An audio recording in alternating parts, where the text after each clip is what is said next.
امروز یه قرص آوردم، شاید برای شما عجیب باشه. این یه قرص سوخت هسته‌ایه. حالا حضرت عالی چه جالب. بخونید این یه قرص معادل چیه. حالا یکی از دوستان اگر چون من میخوام این تصویرش رو بینندگان عزیز ببینن و آقای دکتر شرحش رو بفرمایند.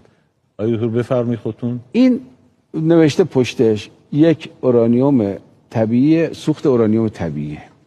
این ورم این مال ما نیست، ایران هم اینو تولید نکرده، این جاش مشخصه، اتمیک انرژی تو کانادا مال چیزه.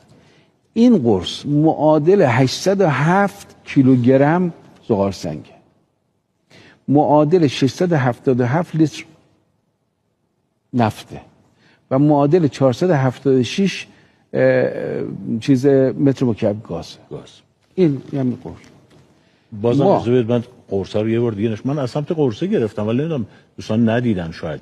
ببینید اینجاست، این همین تیکه، این همین یه قد یه مثلا بگم زغال داخل اتومبیل میمونه، خیلی چیز کوچک و خیلی